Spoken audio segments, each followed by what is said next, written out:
আর আল্লাহ পাক বলছেন, এতে কোনো সন্দেহ নাই, আকাশ একটার পর একটা ভেঙে চুরে চুরমার হয়ে পড়তে থাকবে, তারকাসমূহ বিক্ষিপ্ত হয়ে পড়বে, দরিয়া দীর্ণ বিদীর্ণ হয়ে যাবে, চন্দ্র আর সূর্য ধাক্কা লেগে একাকার হয়ে যাবে, চাঁদে আলো নাই, সূর্যে আলো নাই, অন্ধকার এক বিভীষিকাময় পূর্ণ হয়ে যাবে গোটা বিশ্ব। পাহাড়গুলো উঁচু করে মাটির উপরে আছাড় মারা হবে, এক ধাক্কায় পাহাড়গুলো ভেঙে চুরে চুরমার হয়ে যাবে। সুবহানাল্লাহ। এই অবস্থা যখন, এই ভয়ঙ্কর পরিস্থিতি যারা লক্ষ্য করবে, আল্লাহ রাব্বুল আলামিন বলেন, মানুষেরা ভয় অস্থির হয়ে দৌড়দৌড়ি আরম্ভ করবে। ইয়াকুলুল ইনসানু ইয়াউমাইদিন আইনাল মাফার। মানুষেরা পাগলের মতো শুধু দৌড়াদৌড়ি করবে আর বলবে, পালাবো কোথায়, ভাগবো কোথায়, কোথায় যাব? আল্লাহ রাব্বুল আলামিন জবাবে বলেন, কাল্লা লা ওয়াজারা ইলা রাব্বিকা ইয়াউমাইদিনিল মুস্তাকার। কখনই নয়, ভাগবার জায়গা নাই, পালাবার জায়গা নাই। আল্লাহ রাব্বুল আলামিনের আশ্রয় ছাড়া কোনো আশ্রয় নাই, বাঁচবে না। মালাকুল মউতকে আল্লাহ পাক জিজ্ঞেস করবেন, কে এখন বেঁচে আছে আর কারা বেঁচে আছে? তিনি বলবেন, হযরতে জিবরাইল, হযরতে মিকাইল, হযরতে ইসরাফিল। দুনিয়ার সব নবীদের কাছে বাণী বহন করে নিয়ে আসছেন পূর্ণ অথেন্টিসিটির সাথে। সুবহানাল্লাহ। আল্লাহ পাক যাকে বলেছেন রূহুল আমিন, নবী করিম সাল্লাল্লাহু আলাইহি সাল্লামের মেরাজের রাত্রে যে কথা বলা হয়েছে, ওয়ালাকাদ রাহু বিল উফুকিল মুবিন, পশ্চিম দিক বলয় তিনি যে দেখতে পেয়েছিলেন, তাফসীর বলছে হযরতে জিবরাইলের পূর্ণ আকৃতিতে নবী করিম সাল্লাল্লাহু আলাইহি সাল্লাম তাকে দেখতে পেয়েছিলেন। হযরতে জিবরাইল যখন দুনিয়া আসেন, কোন কোন কিতাবে লেখা হয়েছে 600 ডানা আছে তার, দুই ঝাপটায় আকাশ থেকে জমিনে চলে আসেন। সুবহানাল্লাহ। হযরতে জিবরাইলকে আল্লাহ পাক বলবেন, তাকে মওত দাও। হযরতে জিবরাইলও বিদায় হয়ে যাবে। আল্লাহ প্রশ্ন করবেন, এখন আর কে বাকি? মান বাকিয়া ইয়া মালাকাল মউত।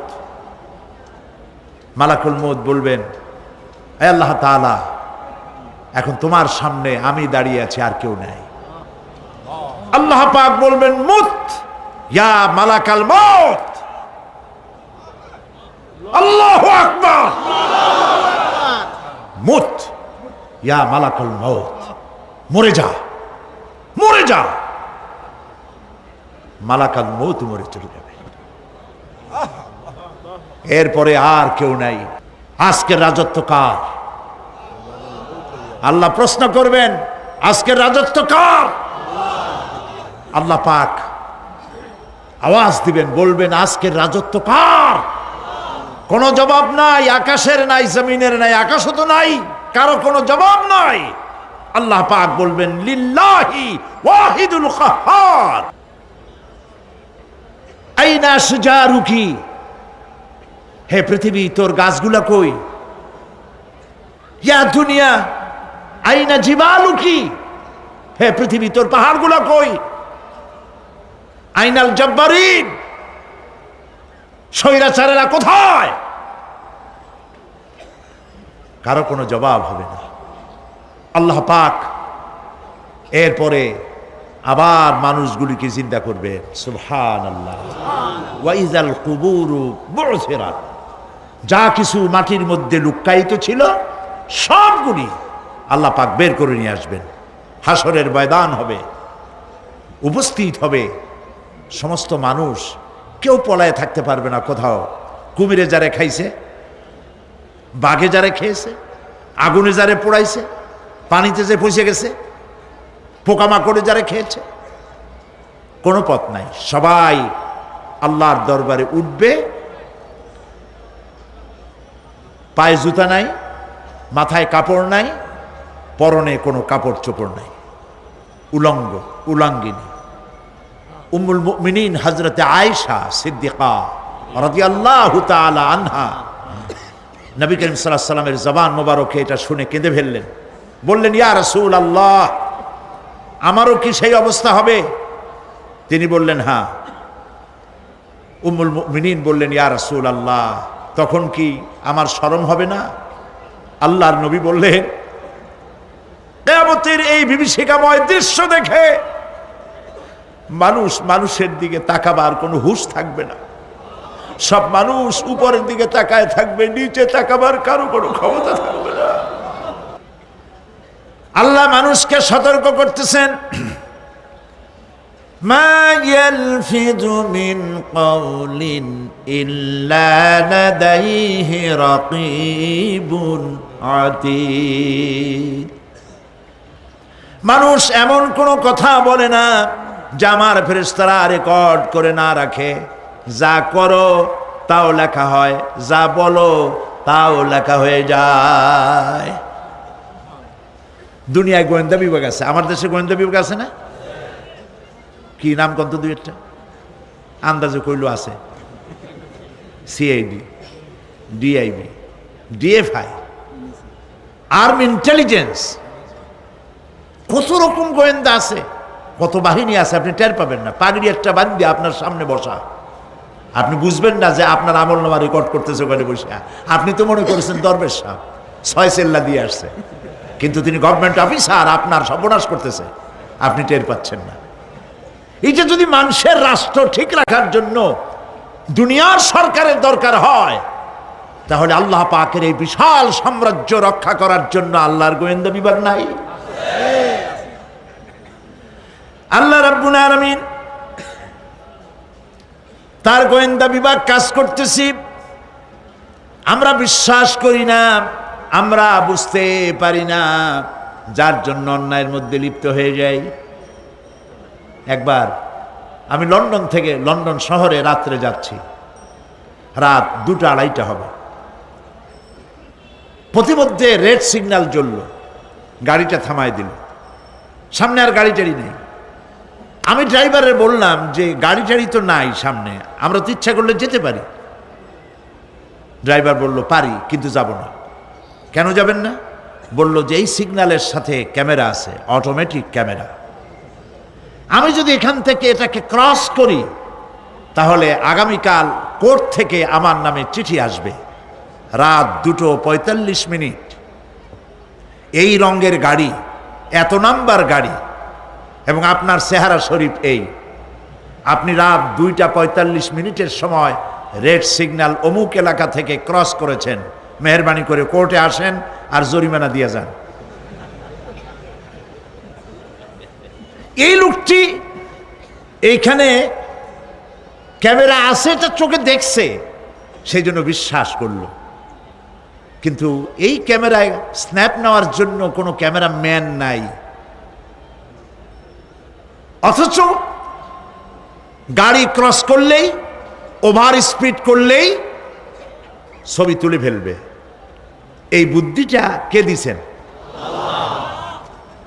যিনি এই বুদ্ধিটা দিলেন, তার কাছে এমন কোনো বুদ্ধি নাই যে আপনার আমার অনবরত অটোমেটিক ক্যামেরা দিয়ে জীবনের সব কিছু আমাদের ধরে রাখে, এরকম কোনো ক্যামেরা থাকতে পারে না।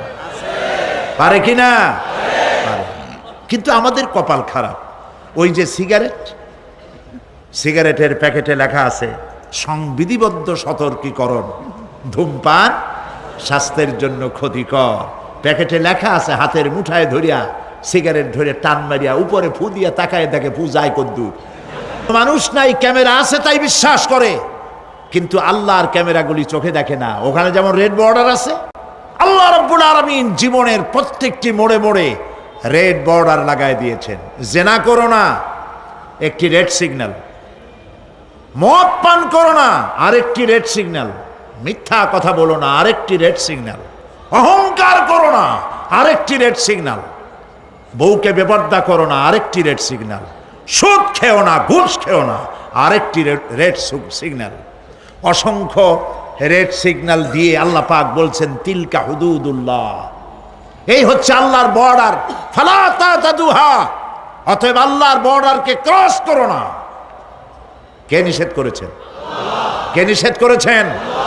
মানুষেরা বিশ্বাস করে না। আল্লাহ রাব্বুল আলামিন কোরআনে কারীমের মধ্যে বলছেন ইয়ালামু খায়িনাতাল আ'য়ুনি ওয়া মা তুখফিস সুদূর। তোমার কথাগুলি রেকর্ড হয়, তোমার কাজগুলি রেকর্ড হয়, এমনকি তোমার মনের ভিতরে যে কল্পনা হয় সেগুলো রেকর্ড হয়। আর চোখে কি লুকোচুরি খেলে আল্লাহ তাও জানতে পারে। সানগ্লাস পরে চোখের ফাঁক দিয়া কারে দেখো, কেউ টের পায় না। টের পায় কে? জোরে বলেন আল্লাহ পাক। মহান আল্লাহ রাব্বুল আলামিন বলেন হিসাব নেওয়ার জন্য আল্লাহ পাক বলেন আমি যথেষ্ট। সুবহানাল্লাহ বলেন, হিসাব নেওয়ার জন্য আল্লাহ পাক যথেষ্ট। হযরত ওমর রাদিয়াল্লাহু তাআলা আনহু আমিরুল মুমিনিন, খলিফাতুল মুসলিমিন হযরত ওমর ইবনুল খাত্তাব বলেন রাদিয়াল্লাহু তাআলা আনহু, সুবহানাল্লাহ। কোথা থেকে আল্লাহ কোথায় নিয়ে গেছেন? নবীর হত্যা করতে আসছিলেন। কেউ নবী বা রাসূল হইতো? কে হইতো? ওমরে আল্লাহ নবী বানাই দিতেন, সুবহানাল্লাহ। সেই ওমরের কতটুকু জানি আমরা? অনেক কিছুই জানি না। হযরত ওমর রাদিয়াল্লাহু তাআলা আনহু অন্ধকার রাত্রে একদিকে যাচ্ছিলেন, পেছনে কিছু লোক ছিল। হঠাৎ করে তিনি প্রশ্ন করলেন, আচ্ছা তোমাদের মধ্যে কেউ কি বলতে পারো কোরআনে কারীমের মধ্যে সব থেকে হতাশাব্যঞ্জক আয়াত কোনটি?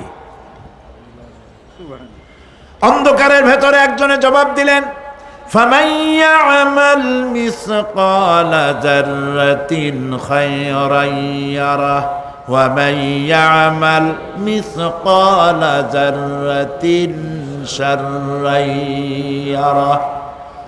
এর অর্থ হলো যদি কেউ যাররা পরিমাণ, সরিষা পরিমাণ ভালো কাজ করে কিয়ামতে সেটা দেখতে পাবে, আর যদি সামান্য সরিষা পরিমাণ গুনার কাজও করে, খারাপ কাজ করে, সেটা দেখতে পাবে।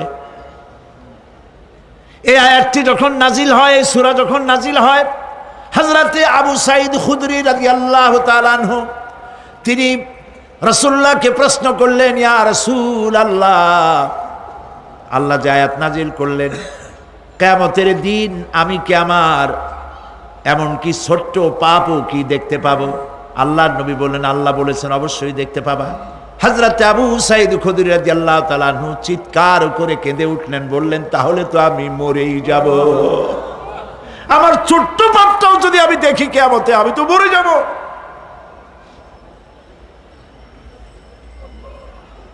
হযরত ওমর রাদিয়াল্লাহু তাআলা আনহু অন্ধকারের ভিতরে হাঁটতেছেন আর কাঁদতেছেন, হাঁটতেছেন আর কাঁদতেছেন। কিছু দূর অগ্রসর হয়ে তিনি প্রশ্ন করলেন, আচ্ছা কেউ কি বলতে পারো কোরআনে কারীমের মধ্যে সব থেকে আশাব্যঞ্জক আয়াত কোনটি? পেছন থেকে অন্ধকারের ভেতর থেকে আওয়াজ এলো, লা তাকনাতু মির রাহমাতিল্লাহ, আল্লাহর রহমত থেকে, দয়া থেকে নিরাশ হয়ে যেও না, হতাশ হয়ে যেও না। হযরত ওমর কাঁদতে কাঁদতে জিজ্ঞেস করলেন, তোমাদের মধ্যে আব্দুল্লাহ ইবনে মাসউদ আছে নাকি? হযরত আব্দুল্লাহ ইবনে মাসউদ বললেন, আমি তো বললাম, আমি জবাব দিলাম। সুবহানাল্লাহ। রাইসুল মুফাসসিরিন হযরত আব্দুল্লাহ ইবনে মাসউদ রাদিয়াল্লাহু তাআলা আনহু, তার পা খুব ছোট ছিল। হাদিস শরীফে এসেছে সাহাবীরা তার পা দেখে একটু মুস্কি মুস্কি হাঁটতেছিল, এত ছোট পা। নবী করিম সাল্লাল্লাহু আলাইহি ওয়াসাল্লাম বললেন, আব্দুল্লাহ ইবনে মাসউদের পা ছোট দেখে হেসো না, কিয়ামতের দিন আব্দুল্লাহ ইবনে মাসউদের ছোট্ট পাটা উহুদ পাহাড়ের চাইতে ওজন বেশি হয়ে যাবে। সুবহানাল্লাহ, সুবহানাল্লাহ।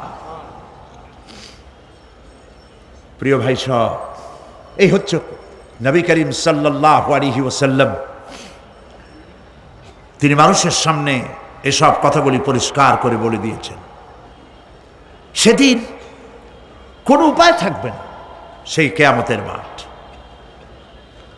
واتقوا يوما لا تجزي نفس عن نفس شيئا ولا يقبل منها شفاعة ولا يؤخذ منها عدل ولا هم ينصرون।